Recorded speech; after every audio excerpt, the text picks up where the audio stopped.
Hi everyone, welcome to our channel a little help. तो बच्चों, आज मैं आपको पढ़ाऊंगी आपकी क्लास 7th की जो वसंत की बुक है उसका जो चैप्टर 11 है, रहीम के दोहे। तो चलिए देखते हैं रहीम के दोहे। तो मैं उससे पहले आपको बता दूं कि जो रहीम दास जी थे वो अपने समय के बहुत ही मशहूर बहुत ही मशहूर लेखक थे, कवि थे। और ये था कि ये एक रिलीजियस पॉइंट ऑफ व्यू से नहीं सोचते थे। इनके दोहे बहुत ज़्यादा फेमस थे क्योंकि ये बहुत कम लाइनों में, बहुत कम शब्दों में बहुत बड़ी बड़ी बातों को आराम से लिख दिया करते थे, एक्सप्लेन कर दिया करते थे।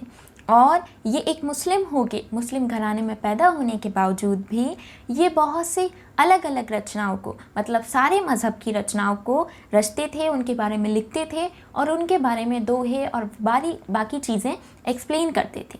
तो एक रिलीजियस पॉइंट इनमें नहीं दिखता था। ये सब भगवानों को मांगते थे और सबको भाईचारे से रहने की सलाह देते थे।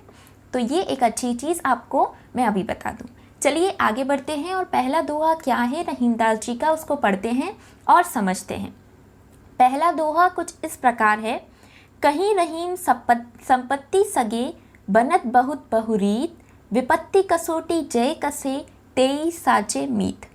तो बच्चों, यहाँ पे रीत का मतलब होता है तरीके, और संपत्ति तो आपको पता है पैसा, मनी, दौलत, शौहरत, ये सारी चीज़ें। तो यहाँ पे इस दोहे में कवि रहीम दास जी आपको बताना चाहते हैं कि जो अच्छा दोस्त है उसमें क्या क्या खूबियाँ होती हैं, ये बताना चाहते हैं। कवि रहीम दास जी यहाँ पे कहते हैं कि जब इंसान के पास बहुत सारा पैसा होता है, बहुत सारी संपत्ति होती है, तो लोग अलग अलग तरीके से उसका दोस्त बनना चाहते हैं और उसके करीब आने चाहते हैं।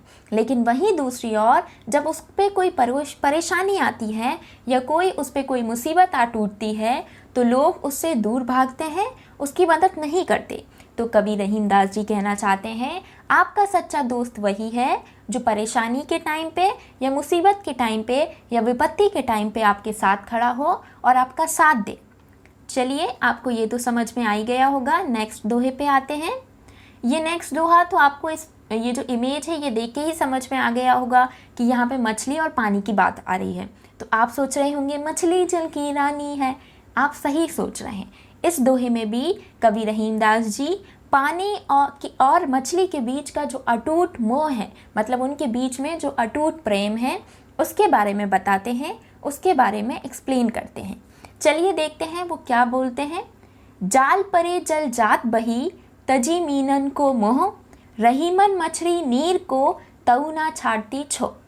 तो यहाँ पे कवि रहीम दास जी कहना चाहते हैं, जैसे ही कोई भी मछुआरा या मछली पकड़ने वाला जाल डालता है पानी में और उस जाल में मछली फंस जाती है, तो मछली जाल में फंसने के बाद भी जो पानी के प्रति प्रेम होता है उसको नहीं छोड़ती। लेकिन जैसे ही वो जाल मछली वाला ऊपर खींचता जाता है मछुआरा, एक तरीके से पानी बूंद बूंद करके पूरी तरीके से क्या हो जाता है, जाल से ख़त्म हो जाता है, नीचे गिर जाता है। लेकिन फिर भी जब वो मछली देखती है कि पानी ने उसका साथ छोड़ दिया है, उसका मोह छोड़ दिया है, लेकिन फिर भी मछली उसका मोह नहीं छोड़ती है। और मछली क्या करती है, अपनी जान दे देती है पानी के बाहर आके। क्या साबित करने के लिए? उसके बीच के अटूट प्रेम को साबित करने के लिए। तो आपको पोयम सही याद आ रही होगी। मछली जल की रानी है, जीवन उसका पानी है, हाथ लगाओ डर जाएगी, बाहर निकालो मर जाएगी। तो यहाँ पे कवि रहीम दास जी भी यही कहना चाहते हैं, जो अटूट प्रेम है पानी और मछली के बीच, उसको बताना चाहते हैं। चलिए आगे आते हैं। तरुवर फल नहीं खात है, सरवत पियत न पान, कहीं रहीम पर काज हित, संपत्ति सची सुजान। अब यहाँ पे जो तरुवर है उसका मतलब होता है, एक मिनट रुकिए मैं आपको इमेज दिखा दूँ तो आप ज़्यादा अच्छे से समझ पाएंगे। तरुवर मतलब ये जो पेड़ है, और तरुवर फल नहीं खात है, इसका मतलब जो पेड़ होते हैं वो अपने फल को कभी नहीं खाते। यहाँ देखिए, ये आम का पेड़ है। कभी आपने किसी पेड़ को देखा है कि जो भी उसमें लग रहा हो अपने फल को वो खुद खा ले? नहीं, ऐसा नहीं होता। वहीं दूसरी ओर कवि रहीम दास जी कहते हैं, सरवत पियत न पान। सरवत मतलब नदी। कवि रहीम दास जी कहते हैं कि कभी आपने देखा है कि कोई नदी खुद ही अपना पानी पी ले? नहीं, ऐसा नहीं होता। तो यहाँ पे इस दोहे के माध्यम से कवि रहीमदास जी कहना चाहते हैं कि जैसे पेड़ अपना फल नहीं खाता है और जो नदी होती है वो अपना पानी नहीं पीती है, उसी तरह हम मनुष्य को हम सज्जन मनुष्य को क्या करना चाहिए, दूसरों की सेवा के लिए, दूसरों के काम आने के लिए क्या करना चाहिए, अपनी जो भी संपत्ति है, अपनी जो भी प्रॉपर्टी है, उसको एक तरीके से दूसरों के काम में लगाना चाहिए, दूसरों को त्याग दे देना चाहिए। तो यहाँ पे कवि रहीमदास जी कहते हैं कि जैसे एक पेड़ और एक नदी दूसरों के हित के लिए काम करती है, दूसरों के हित के लिए जीती है, वैसे हम मनुष्य को, एक सज्जन, एक अच्छे मनुष्य को भी क्या करना चाहिए, एक दूसरों के काम के लिए, दूसरों की परेशानियों को सॉल्व करते हुए जीना चाहिए। चलिए आगे आते हैं और अगले दोहे को देखते हैं। थोते बादर क्वार के ज्यो रहीम गहल रात, धनी पुरुष निर्धन बहे करे पछीली बात।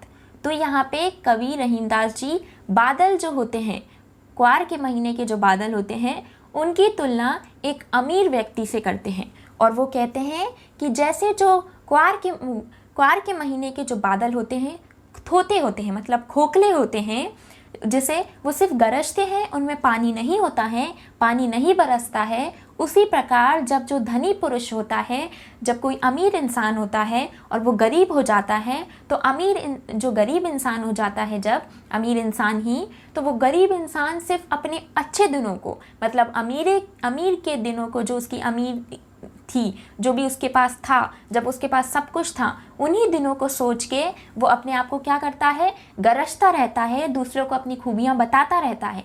इसी तरीके से कवि रहीमदास जी इस दोहे के माध्यम से कहते हैं, जैसे क्वार के महीने के बादल सिर्फ गरजते हैं, उनका कोई महत्व नहीं, वैसे ही जब धनी व्यक्ति निर्धन हो जाता है और वो सिर्फ गरजता है, तो उसका कोई अर्थ नहीं, ना वो दूसरों का फ़ायदा कर रहा है, ना वो इससे खुद का फ़ायदा कर रहा है।